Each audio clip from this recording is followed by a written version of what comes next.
Shoutouts. Make sure you like, share, and subscribe.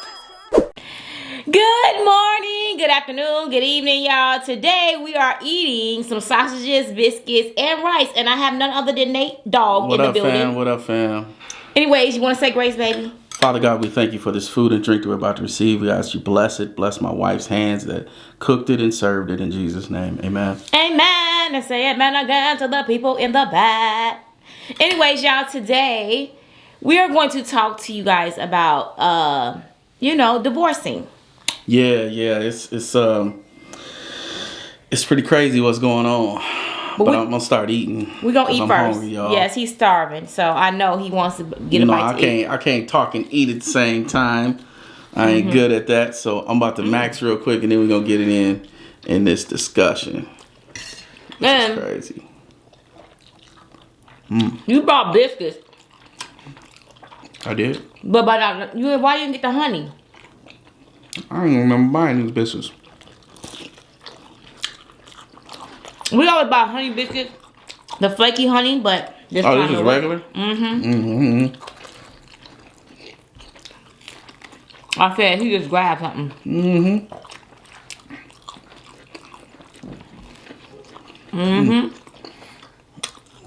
This is really good. You really hungry? Sorry, but look. When I was a kid, one of my favorite meals was like pork chops and rice. Not rice with that salt and pepper, y'all. Rice with that butter and sugar. I know some people like to do it differently, but I grew up on butter and sugar. You do? Me too. Yeah.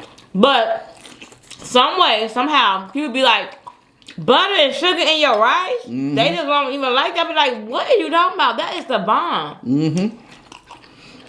But you must put some salt and pepper in it too. And I treat my grits the same way. I know people don't.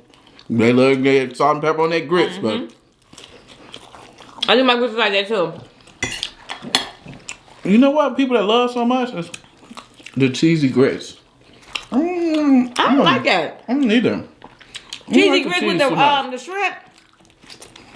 I'll be trying, y'all. I done tried it. Different times, different people cooking it and everything. And I'm just like, I don't get it. I don't get the hype. Shrimp and grits, yeah. Me, I mean, I have ordered it many times. From many places, like she said. And I like it, but I don't get the hype on it, you know? We don't like it like that. It hit the spot.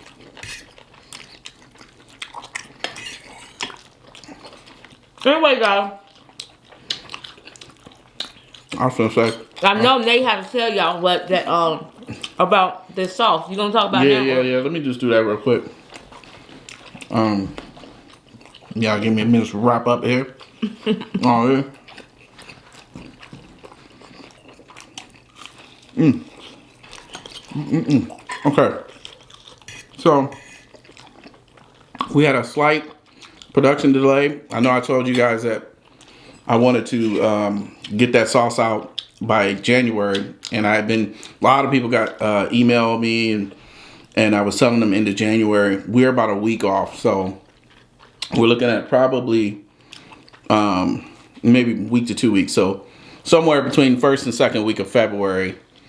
And if you subscribe to the website, you're gonna get updates. You're gonna see. In fact, I'm sending out one tomorrow, and you'll see an update on just the details. We're also doing promos for Black History Month and for Valentine's Day. So if you haven't signed up for the website, be sure to do so, because the coupon codes get sent out on those emails for people that are subscribed to the website. But that's going to be a good time. But look for that sauce. It's going to be the original, the very first one that we launched in November. We're going to be launching that same version because getting the new version that's going to be coming out in March, ramped up just took a lot longer. So we went back and had another batch of the original version made, and we're gonna get that out to you guys ASAP here in the next week to 2 weeks. So look for that for sure. Are y'all excited? I'm excited, y'all. And then for that new version, that less sodium version, you'll see that come out in the March time frame. Good. We are excited about it. Excited to see what you guys think. For those that didn't get a chance to taste it the first time, give us a feedback. Because we definitely can make changes as we go. And that's it, y'all. I need a moment to eat. I'm good. We can talk now. So, this divorcing thing, y'all. Now, we highlighted it right after COVID. Remember when COVID hit? And they were talking about divorce rates were like at 80%, or it was crazy. Well, now I just seen an article where they're talking about divorce rates amongst couples age 55 and up, and then age 65 and up. And they did the survey from 1990 to 2021. And they're saying that couples age 55 and up are divorcing at 2 times the rate that they were over that period of time. And now couples that are age 65 and up are divorcing at 3 times the rate. Now for me, I'm like, what? That don't even make any sense. No. I mean, I know the whole phenomenon about when your kids are out of the house, that, you know, that time frame, it's usually when couples start to struggle, because a lot of times, depending on your family dynamic, a lot of times your relationships, your marriage can be hyper focused around your kids, their activities, and all the things that they're involved in. And then what happens is your relationship just gets lost in taking care of the kids. And then when the kids are gone, you're stuck trying to figure out, okay, what does this relationship even look like? What does it mean anymore? But I still think that, you know, yeah, we got married young, so we're empty nesters at a young age. And so I can get maybe the 55 plus, you know, because let's say we got married 10 years later, had our kids 10 years later, we would probably be right around that 55 plus dynamic on divorces. But 65? Yeah. I'm like, 65? Like, you done married, had your kids are gone, they've been gone for a minute. You know what I'm saying? But he's like, you got to get to know. My thing is, if you guys are not best friends to begin with, or there has been some type of disconnect in between while the kids were there, then it's not going to be no hope. There's no way you're going to make it, because my thing is, it's almost like you have to redate each other. You got to learn each other. It's like a different chapter in your life. Y'all, this is a chapter, okay? Because all the other times that all the other chapters, when you are raising your kids, when you are trying to go get a college degree, when you're newlyweds, when you try to own a business, it's so many things in your marriage, y'all. Marriage is so much for the strong. You go through so much in marriage, ups and downs, spin arounds. I love you today. I don't like you today. I hate you today. It's just so much that goes on in a marriage. And if you are not built for this, baby, it's not going to work. It's not going to work. If you are a selfish person, it's not going to work. It can't be a me, myself, and I thing. It's got to be we, us, together thing. Because it just don't work. And I know me and my husband has been through a lot in our marriage. And you know what? The one thing that I do know, the enemy hates marriages. Christian marriages to begin with. You know what I'm saying? So he would do anything to try to sabotage it, come against it, to try to put a wedge in it. I'm telling you, when I tell you, you gotta stay like, it's like you gotta constantly go to God in prayer. Like, Lord, I'm bringing this before you. Because this thing right here, I ain't gonna be able to do it. You gonna have to do it for me. And that's what happens. He builds the two people together to be able to make it, Facts. you know, stronger. So, let me ask you, all that being said, going through all the cycles and everything, if you could look into your life 10 years from now, actually like 15 years from now, when you're 65, do you foresee like things being different? With who? With us.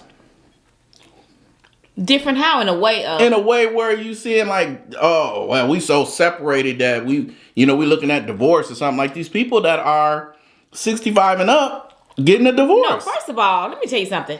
I done been through too much with this man. And he done been through too much with me. Vice versa. And you think that I'm ready to start over with somebody else and that don't know me, the inner me, inside and out, that doesn't really know my values or whatever, and I got to get to learn that all over again? There is no way. No way, no way, no way, no how. And my thing is, people don't understand that when you get a divorce or separation or whatever, it not only hurts you, but it hurts the people around you. Right. It hurts your children. I'm sorry, y'all. I didn't. Anyways, it hurts your children. It hurts your friends. It's so much that has to change because you're not gonna have that same dynamic of friendships like you had before. Right. You're gonna have a whole nother gig because even down to the family. It's like you don't even hang around the family like you know they're not even your family. It's like you separating from the family and the friends. Everything just go crazy, haywire. And I just feel that, and not only that, that's why I feel that trying to love somebody all over again, like I know for a fact there's nobody's gonna love me like my husband. And you know what I'm saying? That's for real. And it's nobody gonna have my back like my husband. And so that's what you have to believe. But you have to build that relationship while you have the kids. When you get married, you have to build that communication, that feeling of forgiveness. OMG, y'all. Forgiveness. When I tell you forgiveness is the number one thing that you have to do in a marriage, time after time after time after time after time again, and you have to be open to that. You have to be open to the communication. Listen, if me and my husband we have learned, if we have a time when we're down, like we not feeling each other, we're like, okay, we need to sit down and talk. There needs to be some talking. We're not going to let months and months and months go by, because you let that go by, then months become into years. Definitely. Years become into decades, and you'd be like, Dad, I really haven't really know who you was in 10 years. You know what I'm saying? Because we have lost, it was a disconnect. Do not let it get to that point where there is a disconnect. You know what I'm saying? Because if you do, that's when the enemy is going to slip in, and it is going to be crazy. For sure. And they say couples that are divorcing, if you interview them, they will tell you that they've been divorcing for half the time they've been married. In other words, they have, they can pinpoint the time frame when it changed, when it started becoming different. They can go back to that time, remember it, and then talk to you about it, and then the steps that were taken or the issues that happened after that. Because once something shifts and you have like that grievance process, that animosity that sits in, that grudge, you know what I'm saying? And it's deep down and you never got over it. It's like that just continues to permeate through, and it comes up in every conversation. Yeah. Because instead of having an open dialogue that is coming from a mutual, we're a team perspective, now it's like, oh, you saying this and I'm automatically on the defensive and I don't receive anything that you're saying, and it just goes back and forth like that. I just think that one of the things that I always thought was good about us is a lot of times, and I know this is going to be very controversial for some, but for some people, and it was very different for us, some people will say that in a marriage, your kids come first. They always say that, like, a mom says, well, my kids come first, my kids come first, my kids come first. But the problem with that, while it works in the beginning, is near the end, you prioritize so much your children, and you left your relationship with your husband on the second or third rung, maybe even behind your career, that now all of a sudden when the children are out of the picture, you don't even have that relationship. And that's what happens, is you got so focused on the kids that your relationship suffered. That's so true. And that's the problem, I think, in a lot of marriages. Now, obviously, there's the other factors about finances and infidelity and all of those other things, but... Yeah. My thing is, I feel that, too, that when kids... That's okay. When kids are growing up, and when we say putting your kids, don't put your, we're not saying don't feed your kids, don't put your kids first like that, not neglect or anything. But we're saying that at the end of the day, your kids are going to leave. Mm-hmm. They're gonna leave, and you know who's all gonna be there for you is that person, that man or that woman or whatever. Gonna be there for you, your spouse. Mm-hmm. And at the end, y'all have to learn how to, be best friends and bond at the same time that you are raising your kids.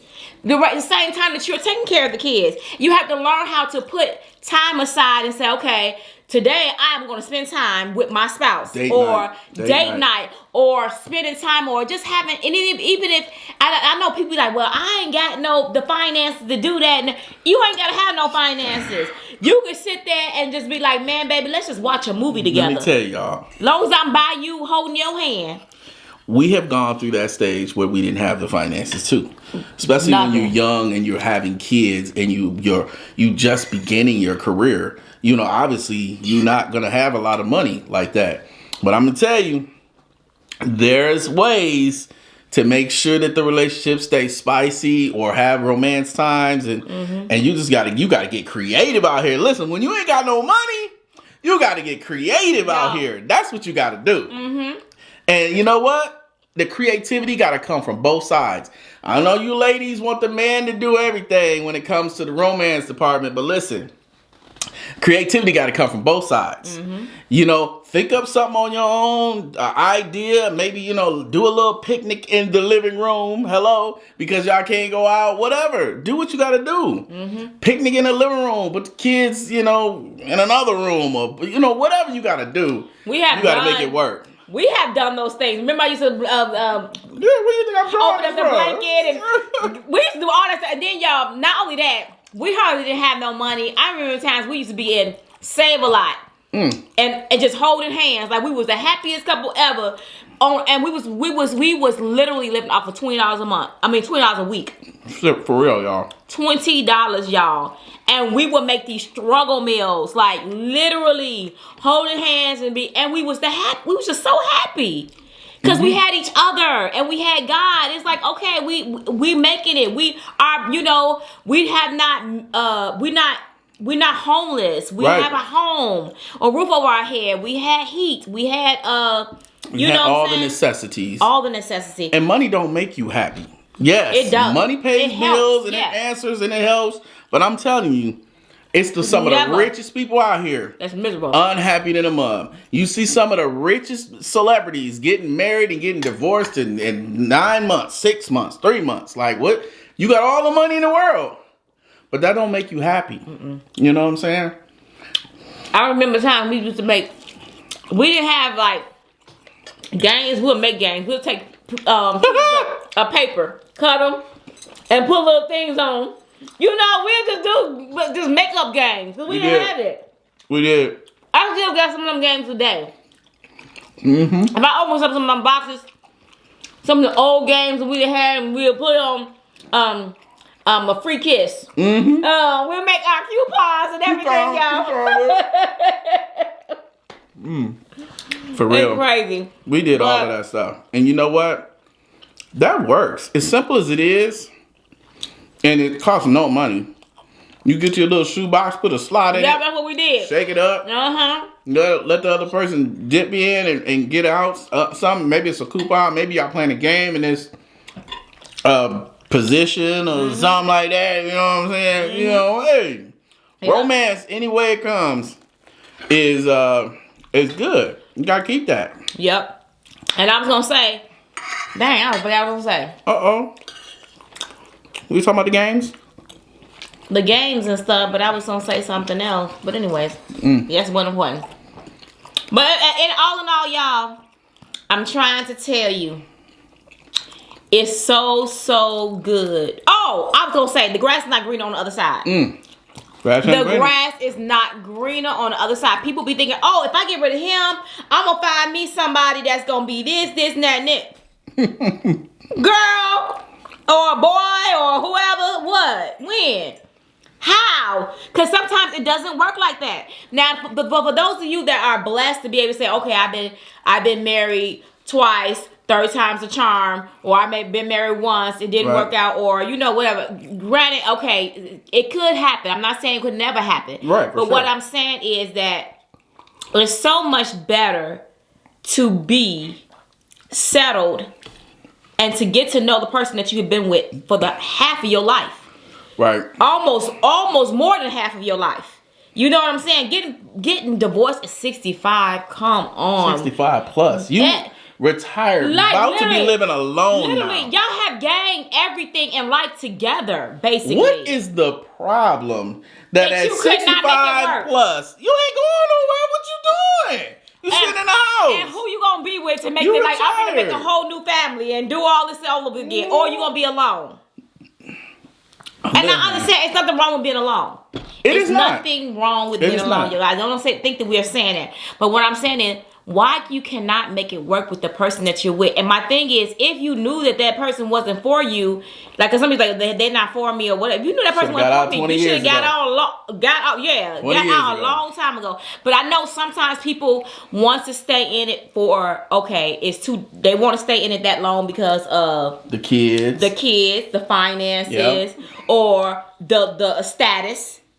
Status, because people be like, oh girl, I'm married and to so and so, right, to so and so or whatever, and you want to keep that last name and all the other stuff. But my thing is, at the end of the day, get to know that person you with. And if you feel that, I don't even know, because you know what, I have encountered so many people that have been in relationships or marriages with people, and they just say they don't even like them in the beginning. They just stay with it. There's no way.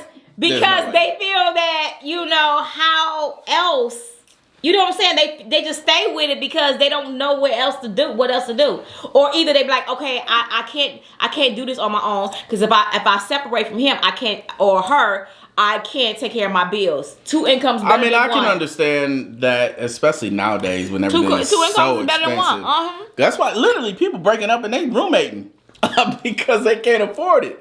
It's that bad out here. That's the thing. Listen, that's the thing. But I just think that, man, like, if you are 55 and up or 65 and up and you're just now getting a divorce, first off, if that is you, I'm so sorry to hear that. Yeah. Because I know it's tough. It's tough to go through. It's got to be agonizing. I mean, unless you're in a situation where there was some sort of abuse or something like that, the separation process just got to be agonizing. Because after so many years being married, like, I know people that, like, your spouse's family may even be closer to you than your own family. You know what I'm saying? And so, therefore, like, you literally are, like, losing family. Like, my mama, his mama is my mama. Right. Yeah. So, no, we're close, so that means that if I don't feel some type of way, but see, I would never. Right. Not talk to her, but anyways, but still. But yeah, it just those types of things. I just think it's so tragic. But what I was trying to say on the 55 and up is, and the 65 and up is, what happens is you find yourself in a totally different dating scene. Like, what was considered dating for someone who was 55 and 65 and up back in the day is totally different Nowhere today. near. Like you talking about dating on social media, where a lot of times people have problems with just even using a computer as you get advanced in age if you didn't grow up with it. You know what I'm saying? And a lot of, it just can be so difficult. Can you imagine, baby, being you 70, talking about some swipe left or swipe right? I'm not gonna. I just can't do it. I can't imagine being my age doing that now. Yeah, for real. I don't even know what that's like. And then you know what too? Like after you've been locked up in terms of married for 4 decades plus, do you even know how to date anymore? Like I think dating is a skill that you can lose. Like knowing what to say in certain situations, I think that because you are wanting so much to put your best foot forward, that you don't even know how to just be yourself anymore. Yeah. And if you came out of a relationship where you've been in it for 40, 50 years and you divorced, it's going to take some time for you to even get back to who you were in the first place. You're literally figuring out, who am I now? Because to me, it's true that the two become one flesh. Like you become so conjoined with this person that you've been with for so many years that you really have to identify, like, who am I apart from that person? Yeah. You know what I'm saying? And that might shock you to come to the conclusion, okay, well, I like this now, or I'm definitely opposed to that now, because those things may have changed over the last 40 years and you just haven't noticed it. You know what I mean? And I think that when you're in a marriage, a deep relationship with someone, a marriage, it's sacred before God, number one. And number two, be ready to go through the storm. And you have to be able to handle the storm. And I'm going to tell y'all, it's a lot of biblical marriages that you can look to and see how much they went through. I know we don't even know half of it. You just, Abraham and Sarah, that's all I got to say. Okay? Y'all know the story, and a lot more going on with that. Talking about Hagar? Man, OMG. That right there was a whirlwind. I mean, it's so many marriages. You be like, wow, you have to, look, what Paul say? Listen, I want to spare you the extra trouble that comes with marriage. That's what he says. He didn't say that. He said that for a reason, because he knew. Yeah, and he knows how hard marriages are, babe. It's not easy out here. It's not sweet. Now, you could be married to your soulmate, of course, and I feel that I have literally found my soulmate. Yeah, for sure. But my thing is, that's not gonna say that you're not gonna go through some troubles. You're not gonna go through. You're gonna go through some times, some hard times. And people are, in this world that we live today, people are not forgiving. Right. And that's what the problem is. Huge They're not forgiving. You hurt me. You did this to me. You said this. Remember you did this. I can't let it go. I can't let it go. You have to let things go. My thing is, Jesus do it for us all the time. Right. I'm sure he could tell us right now, I ain't forgiving you. And he know more about all the stuff you did. And all the stuff that we done. Listen, you have to learn to let go. Forgiveness is a key in a marriage. If you can't do that, then you might as well just hang it up. If you're going to forgive somebody, don't bring it up. Right. And my thing is, if you're going to forgive that person, and I'm not saying that person going to be cheating on you every other day, and you tell me, I forgive you, or this person stealing your money, or gambling all your money, or beating on you, or sit up here abusing your child. Yeah. No, I'm not talking about that. Let's make that clear. We're not talking about stuff like that. We're talking about stuff that you can really get over. Like, okay, you hurt me, I hurt you. Let's come to we're going to take this to God. Right. And we're going to get through this. I think that's we're going to overcome. Because when it comes down to it, y'all, your latter years is supposed to be greater. You said it right. Your latter years is supposed to be greater than your former years. Than your former years. And you supposed to that's supposed to be your best friend. I understand through marriages, through relationships, you're going to change as a woman. You're going to change as a man. It's true. We're getting older. We're developing. We have more interest in things. You know what I'm saying? Women go through menopause. Men go through their cycle of less testosterone and all that other stuff and ups and downs. We all go through it. Not only that, women go through having giving birth to children, body changing, the way their body looks change. You know what I'm saying? Even down to your intimacy changes, because a woman may not get, and we need to use some other stuff. A man might get, he may need to use some other stuff. So all that stuff you have to put into account. Take into account. Yeah, take into account, because at the end of the day, y'all, let me tell y'all,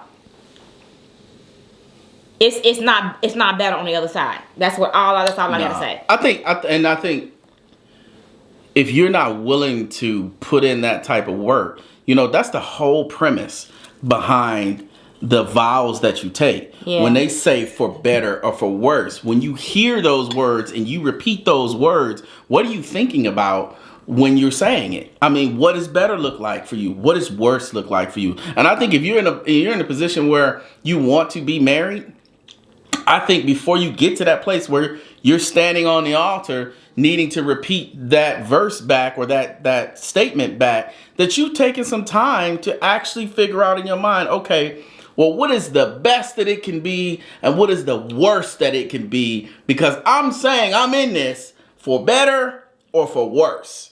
And if you're not comfortable with that worst part, listen, don't get in it. Because it can be a lot of ups and downs. You know what? Here's the thing. You can get into a relationship and the worst might be the sickness. You know what it says in sickness and health?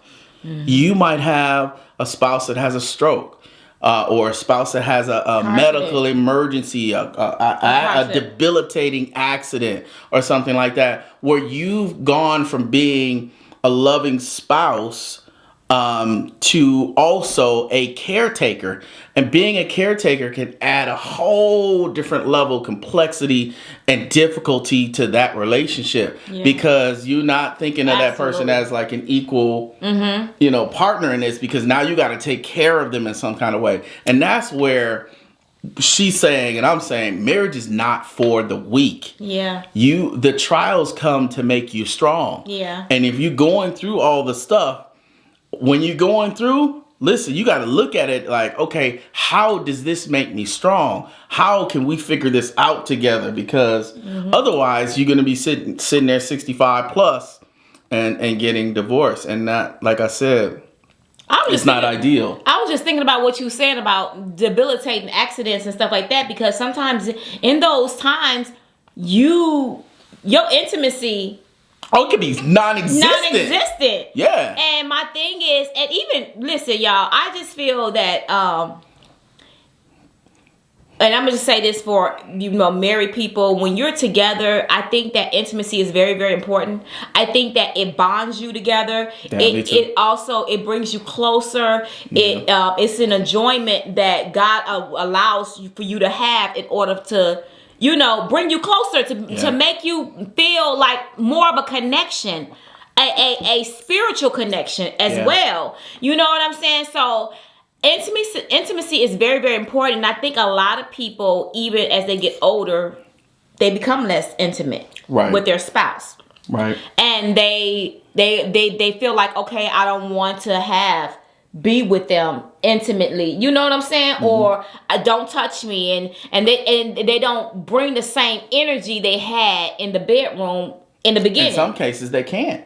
Like in some cases, from the male perspective, there are guys that deal with ED, and they which is why we have all these medications and things that help you to deal with that. But there are cases where they can't even function like they used to, and that changes the whole bedroom dynamic, which is so important to the relationship. Even in your 60s and 70s, I'm gonna tell y'all right now, they ain't gonna be wanting to keep going. That's just me. So I do understand, like, if your other half doesn't want to do those things, Like that can be a significant change in your relationship. Very much so. You're Very still much best so. friends, but Right. best friends alone ain't it. Exactly. When we saying best friends, now this person can be your best friend, but also could be your lover, be your heartbeat, yeah, exactly. Everything. You know what I'm saying? But you can't just have best friends and that's it. Exactly. Listen, we gotta be beyond the best friends now. Trying to be no roommate. Right, we ain't trying to be no roommate. I ain't trying to be your bro. I ain't trying to be your sis.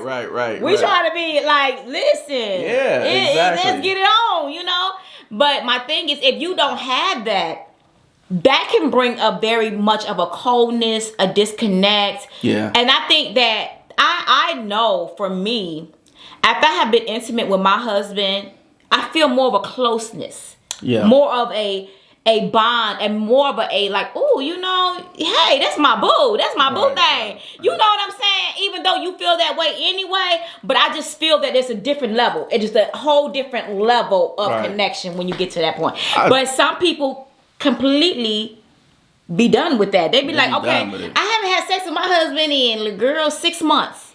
What? 6 months? Or even if you tell me you ain't had sex with him in 2 months, 2 months? A month? 2 months is insane. I'm saying you need that reminder 3 times a week. That's my saying. 3 times a week. You need to remind the person of listen, connection. My thing is 3 times a week. As you get older, I'm sure 3 that might turn into 2. Yes, and possibly might turn into 1. Because you know what? Both people changing. It's not just the woman that's changing. For sure, that's not the case. Yeah. As you get older, like she was talking about, your testosterone goes down, and you might just be like, hey, listen.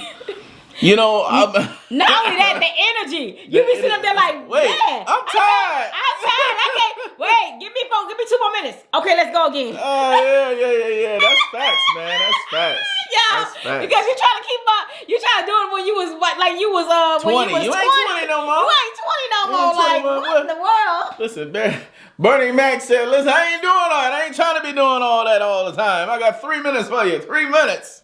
Listen, stop it. Anyways. That's what he said. But I think that as you get older, you can laugh about those things. And the thing about it is, it's reality, baby. And at the end of the day, when, sometimes your hormones, your libido go down. You don't want to be able to, you don't want to do anything. But my thing is, you just have to make time. You definitely got to make time. You have to make time for each other. And at the end of the day, you will thank God that you stayed with that person. Listen, those problems you're going through, one of the best things to do is don't try to carry them to God individually. Carry them to God together. Together, y'all. Get in the closet together. Whatever your prayer station, whatever your mode of prayer is, whatever your place of prayer is, go there together. The two have already become one. So approach it as that. You are one unit going before God with this problem. And if that's the thing, if you haven't been open and communicating about that problem between each other, how could you go to God in agreement that we have this problem? Because you ain't even talked about it, number one. And number two, you think you got a problem. They don't think they have a problem. No, you know what I'm saying? I ain't even on the same page as to what the problem is. My thing is, God knows everything. Everything. Mm-hmm. And when I tell you one thing, that's why I love about my man is because he is a man of God, and we are not afraid to go into the throne room of God together, regardless of what we have. If we are upset with each other, we're going through a trial, we're going into it together. Like, you know what, Lord, help us right now. Right. We are on our knees. We are crying out. We have done some things. We don't know what to do. Please help us restore our marriage. And he has. Always. Every time. Every time. Every time. To the point where me and my husband is so, it's like you could see the enemy a mile away now. Every time. It's like, because you have been so much in the throne room, like, Lord, and he has done it. He will fix it. He will make it right.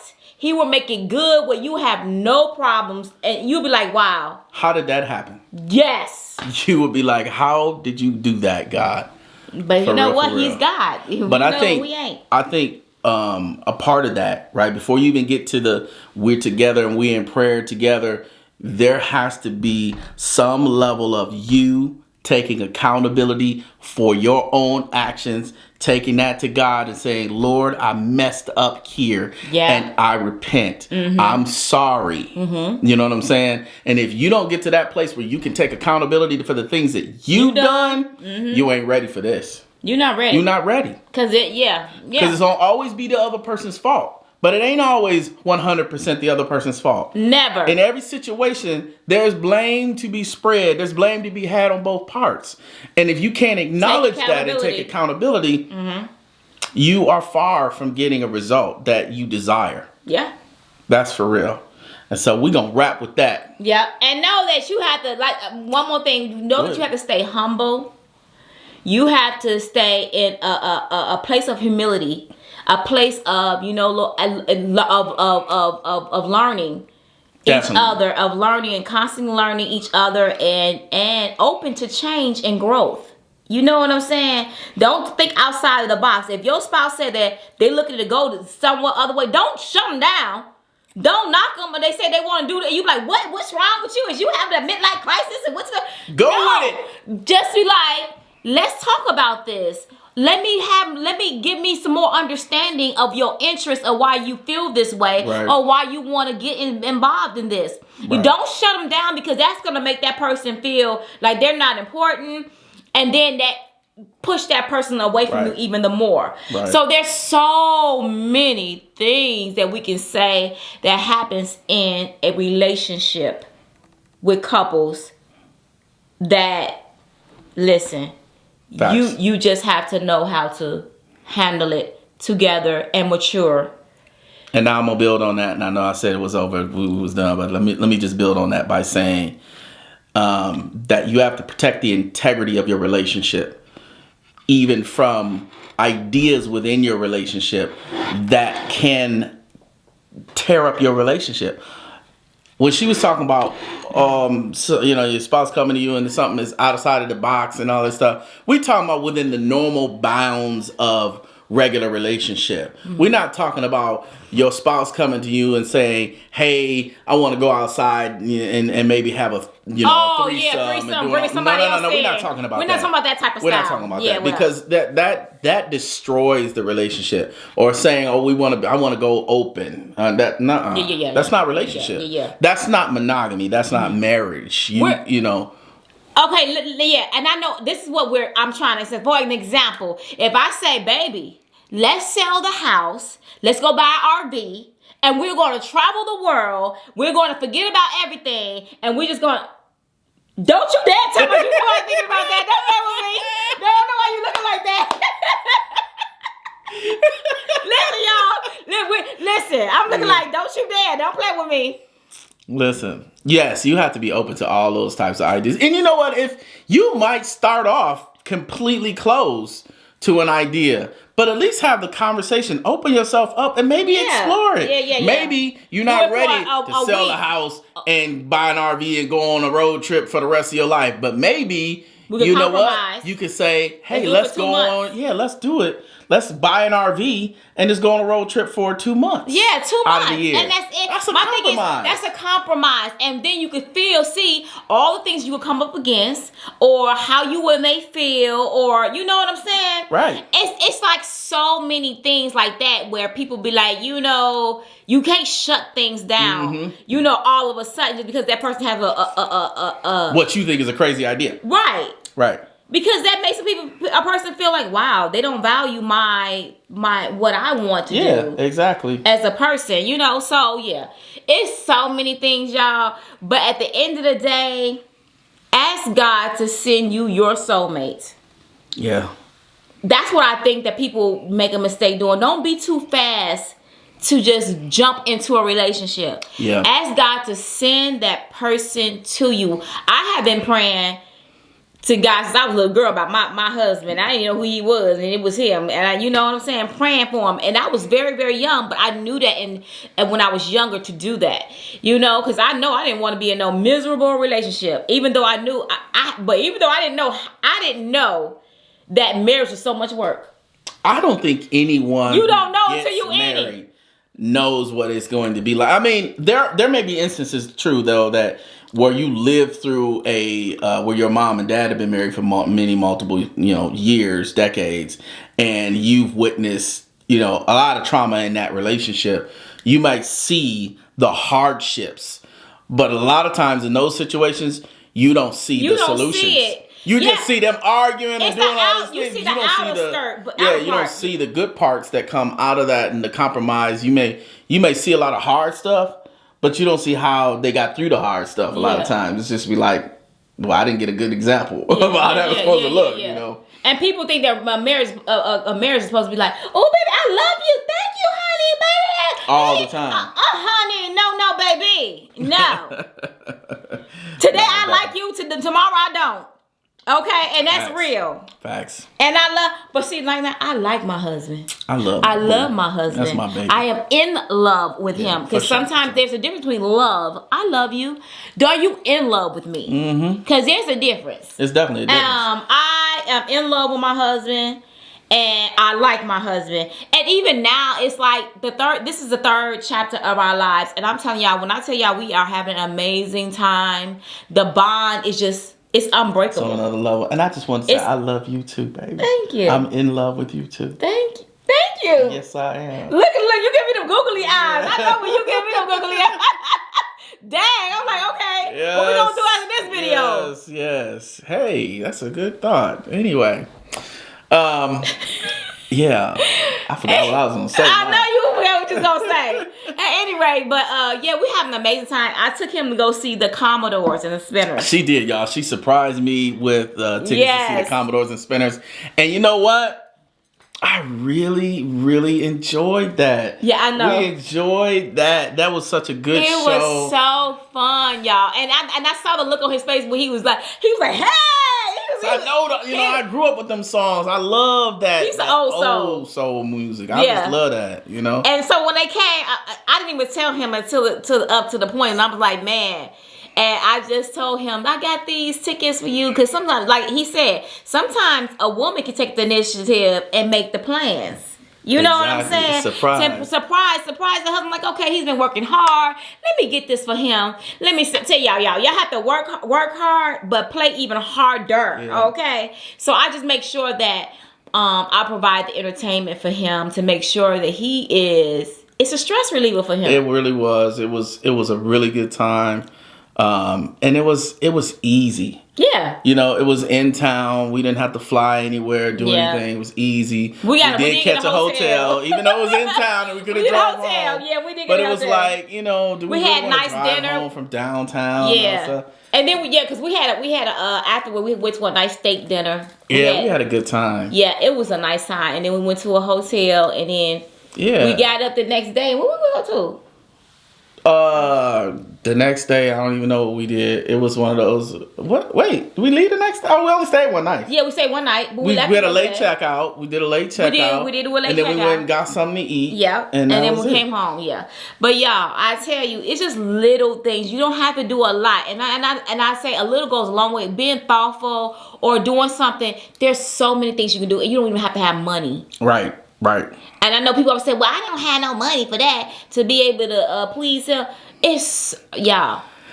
Do what you can. Figure it out. Like, do some, think outside the box. Like you said, just think outside the box. Think outside the box. Come up with something creative that they would like. You know what I'm saying? Don't come up with something crazy and then, right. I mean, that always remind me. We joke about this all the time.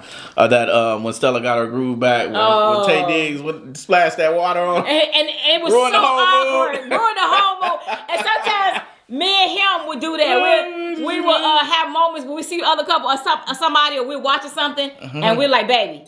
That's all we do. That's all we do. We just do that. Because we already know. We know what that means. Like, okay.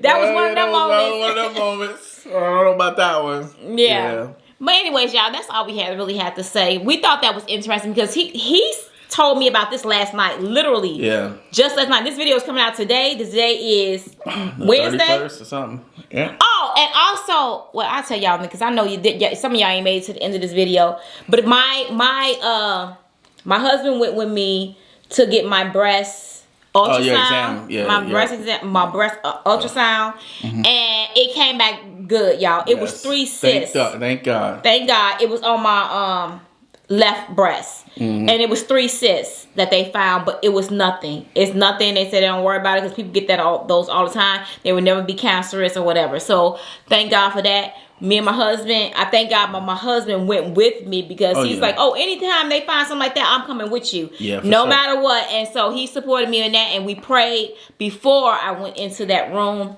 And yeah, it was good. Thank you, Jesus, because Lord, I was thanking God. I thanked him several times because I kept on saying thank you, because you never know. It's people, I was in that room, I said, it's people that literally lay on this same table as I'm laying on and get bad results. Get that news. That news, and they are not here anymore. Yeah, and it's very rough, and it is very aggressive, and it's a whole thing that I don't want to get into. Yeah, we'll talk about stuff later. But anyways, like, we love y'all. My husband got to get back to work. Yes, I do. I already knew you had to get back to work. So yes, and then I have to do. I think I have to do some work too. Y'all today. I'm looking like okay. You look good to me, baby. It's all good. Anyways, I'm gonna probably do some TikToks, I think, or some edits, and yeah, y'all finna get this videos right now, y'all. Right now. Y'all finna get it. Right here. Get it. Right per now. Okay, love y'all. Peace out. Remember to keep God first in everything you do. Deuces. Peace, love, and hair grease. Deuces. For some crab legs, I want boiled eggs, I want shrimp. I'm a bougie chick, a whole mukbang. Gotta have that lemon rain, and I dip everything. It's smackalicious.